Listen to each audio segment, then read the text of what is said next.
Halito, and welcome to Native ChocTalk, a podcast by natives for all. Here we're keeping our Native ancestors' stories and history alive, while also sharing with you our Native culture, traditions, and more. I'm Rachel Youngman, a Choctaw originally from Anadarko, Oklahoma. I hope you'll enjoy this journey with me as we learn from our Native American guests. And I hope you'll do me a favor. Feel free to like and share these episodes. I so appreciate it. Yakuki.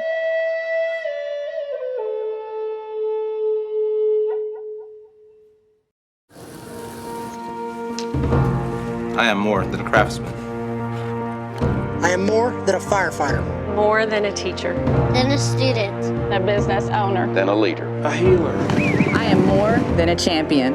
Choctaw, ilfinachili. Choctaw elefanachili. I am Choctaw proud. I am Choctaw proud. I am Choctaw proud. We are the Choctaw Nation, and together we're more. You're listening to part 2 of this series. Well, let's fast forward a bit to 1903. Your great-grandfather, Carlisle Norman Rose, received his land allotment at just 8 years old. What was that like? Where was it located? What do you know about it? So I have to tell you something, side note here. His name, okay, so we've gone back and forth.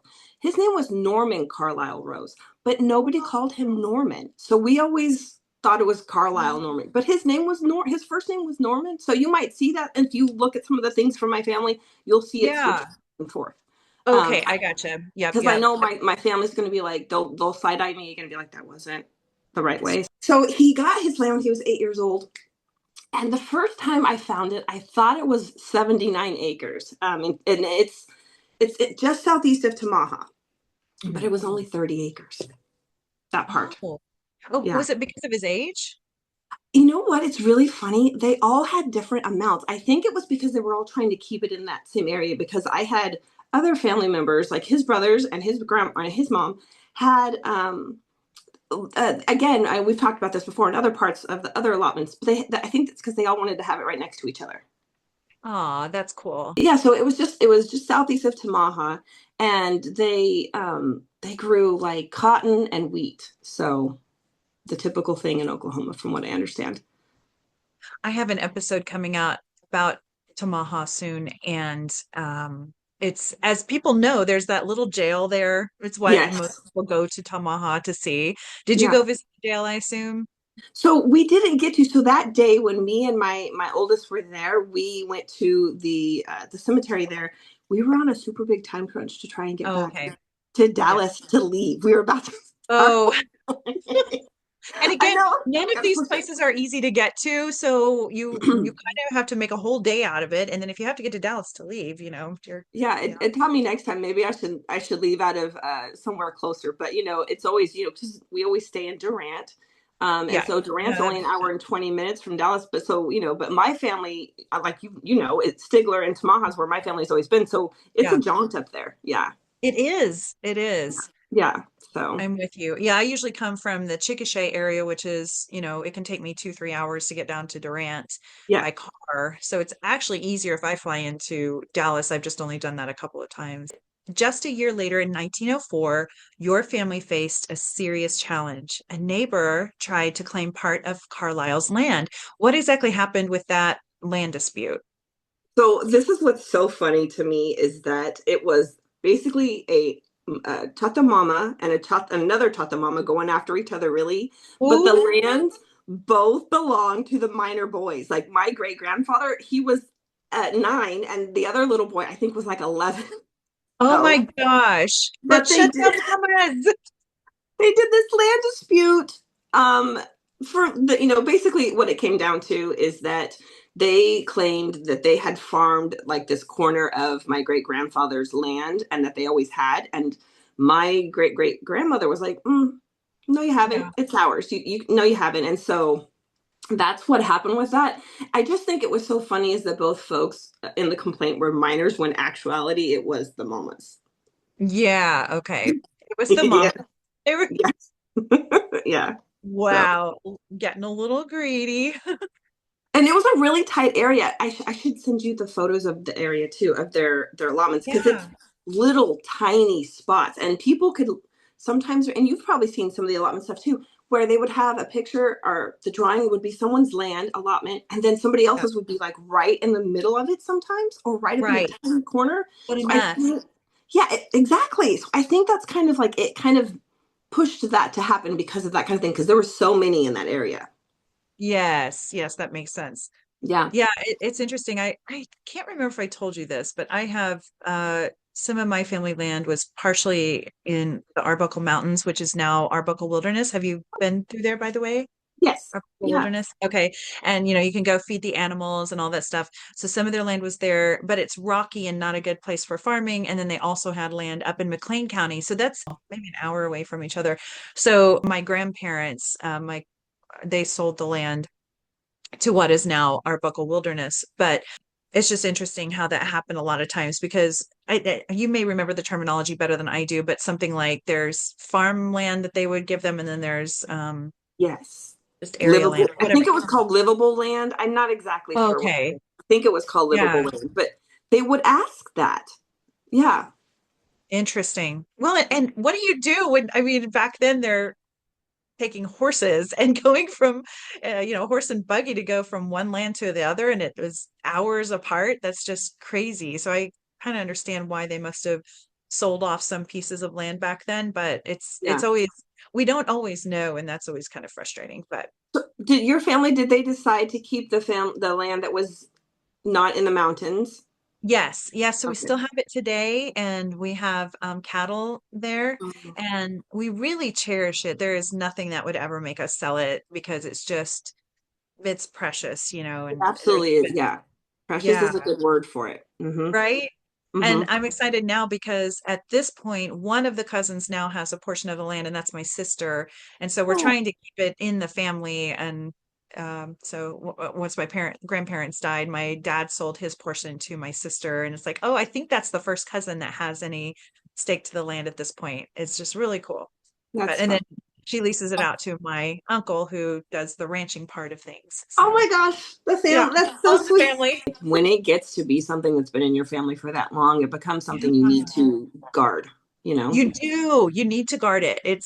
I wish more people would see it that way. And I think a lot of people have regrets that it's like, oh, my great grandfather sold that land and they wish they had Mhm. it back for that sentimental value thing. Same.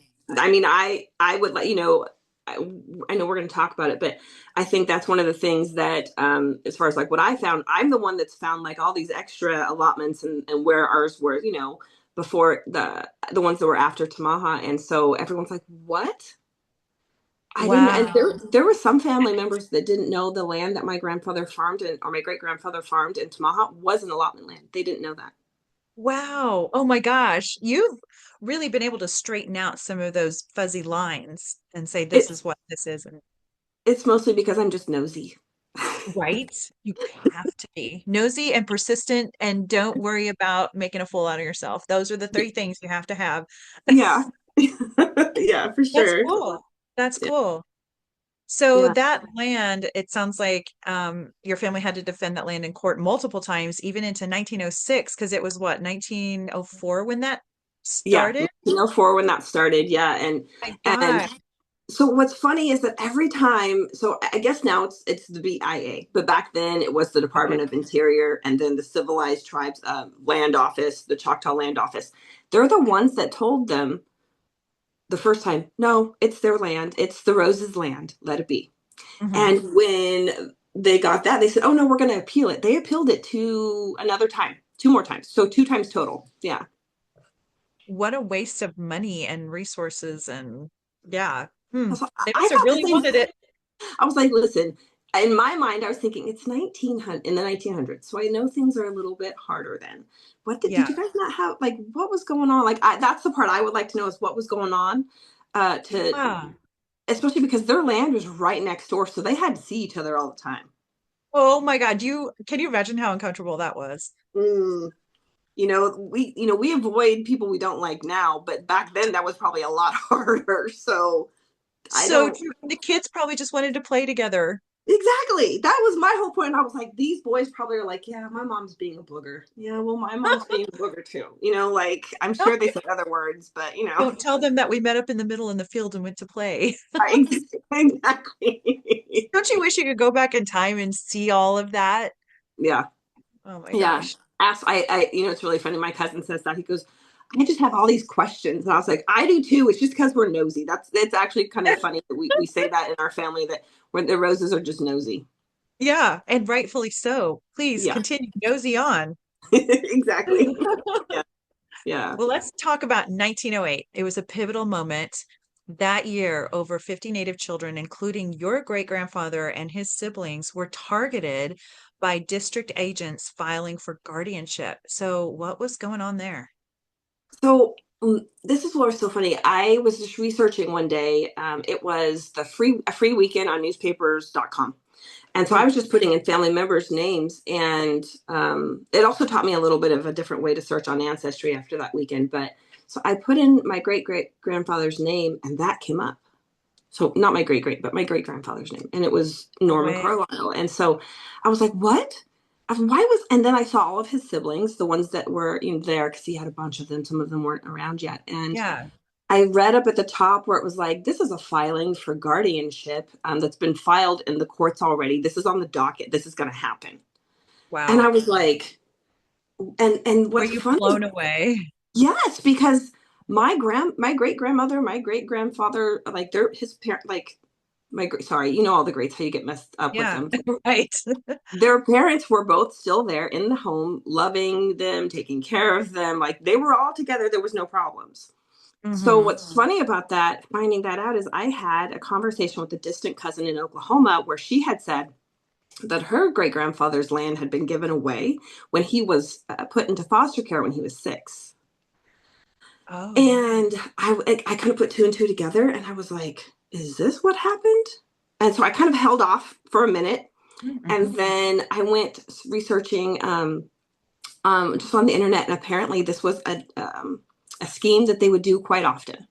So what the district agent would do is he would find these kids' names who were under a certain age. I don't know the exact age, but usually it was under 10.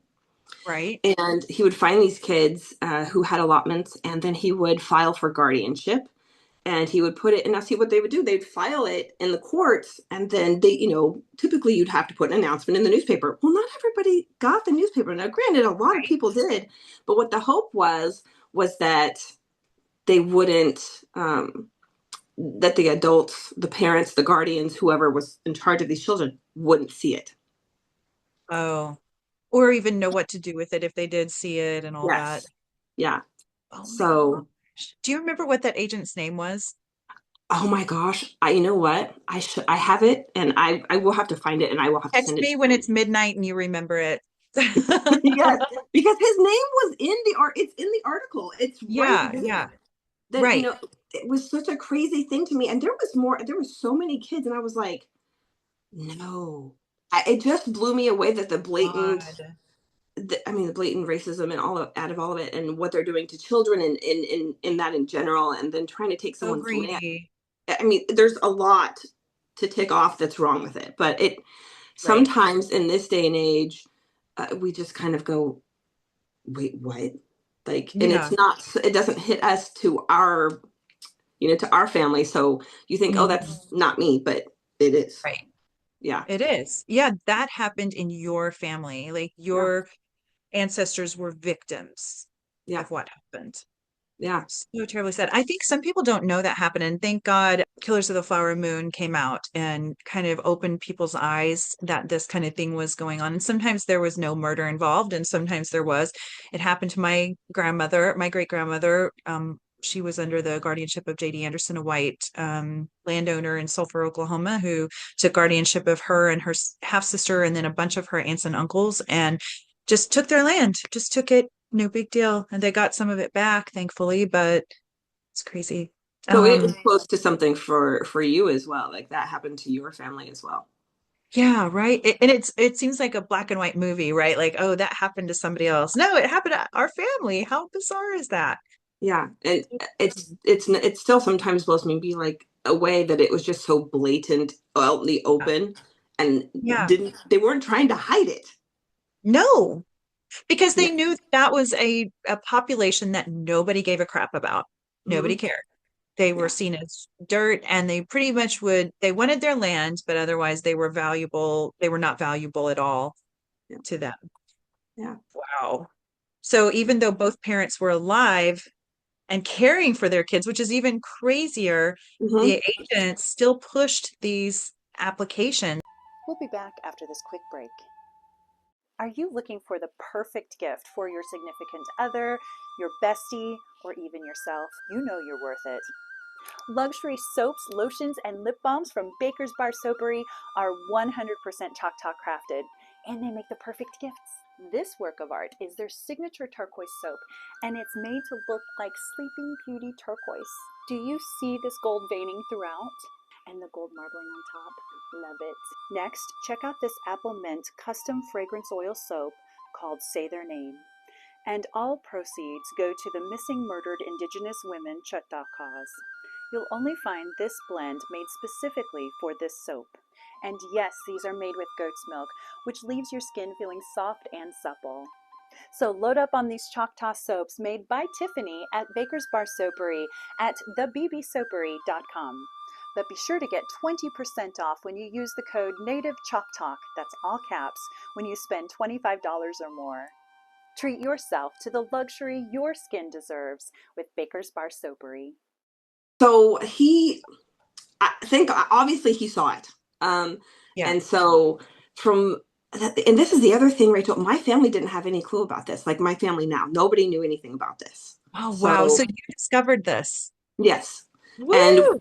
the first person I took it to was my mama, and she was like, "No, honey, I don't know about this." So then I took it to Mike, my cousin, who's the other family historian who lives in Texas, the one I talked about previously, and he was like, "What? No, he didn't." And so I was like, "Okay, well, let me do some more research." So Okay. we are grateful for newspapers.com because I Okay. found the following year in February he had filed the paperwork. My great great grandfather, James Lincoln Rose, Carlisle's father. He filed the paperwork in court to be like, these are my kids. I'm their guardian. No, thank you, sir. You cannot take my children. And he had to do a separate one for every single child. Oh my gosh. These are my kids. What Right. are you doing, dude? And then when he did that, he was smart because, okay, I think I sent you the paperwork. Yes, I did. So it was on the front page when they tried to take all of the kids, right? All the, where they listed all the children they wanted to do guardianship. My great great grandfather's notice was in like a back page, tiny little thing where he had to announce it and say, like, these are my kids. I have filed for guardianship. You cannot take them. And the end. Like, you can come contest it, but I've already done the work, so you can't. Right. But I found that so just like here, this man, this district agent was like, here, I'm gonna come take all these kids.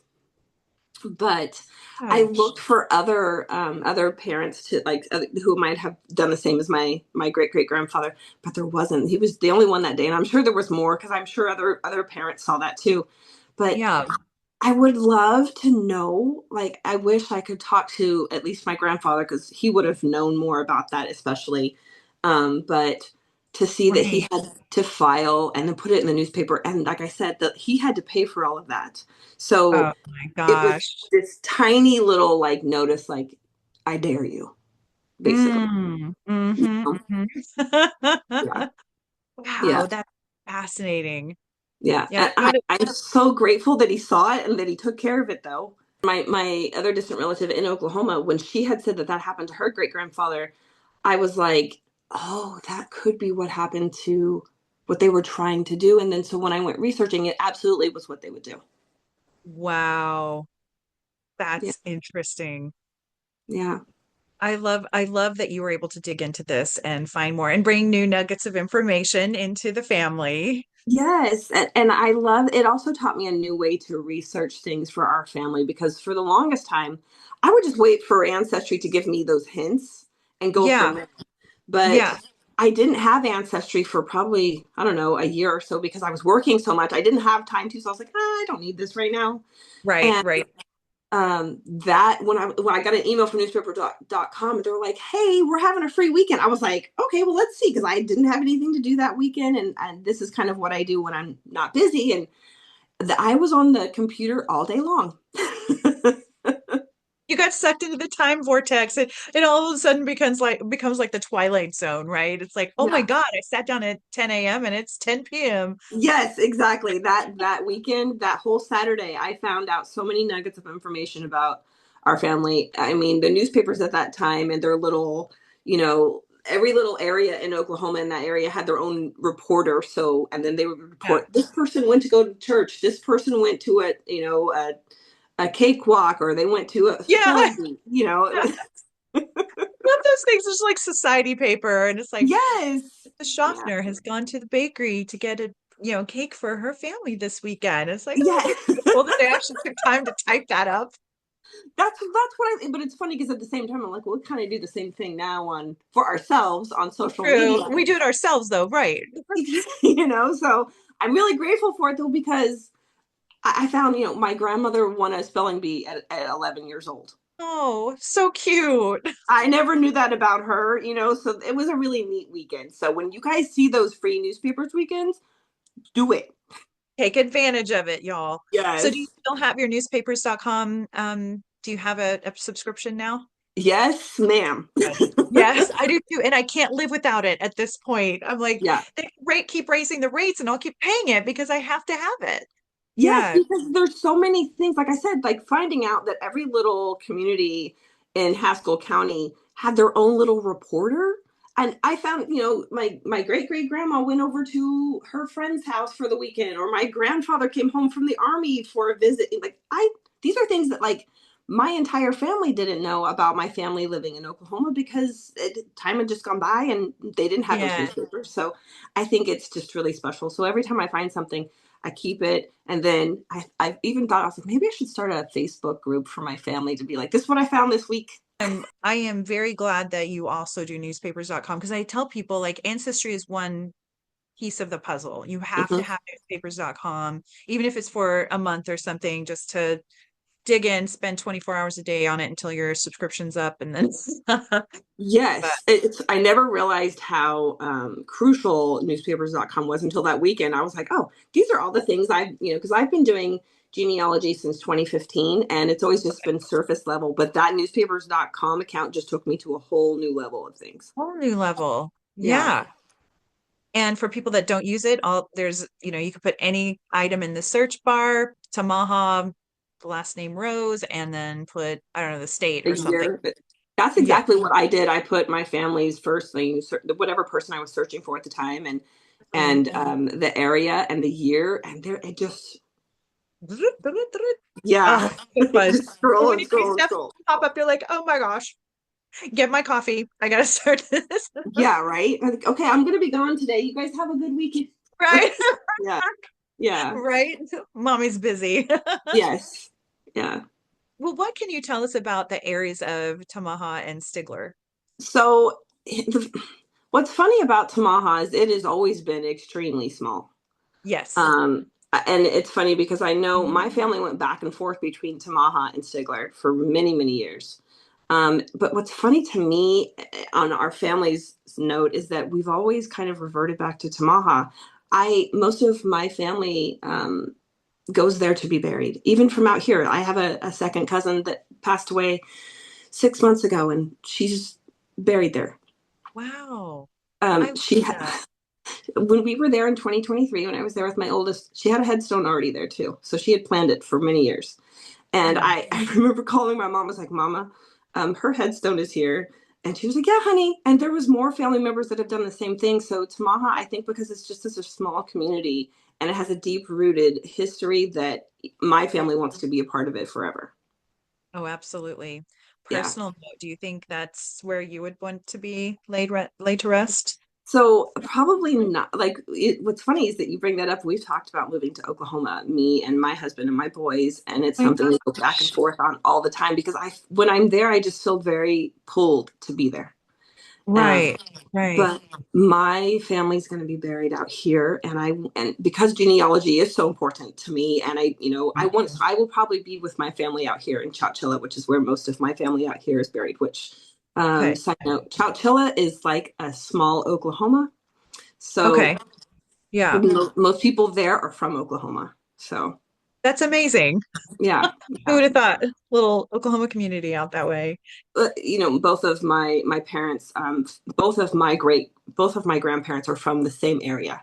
They Okay. came out to California at different times. So my grandfather went to school with my grandmother on the opposite sides Yeah. in Oklahoma. So it's a really small community out here. Like I said, everybody always seems to find each other. So, but I love that.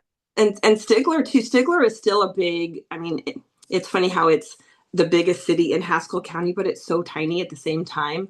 Yeah, it Because is.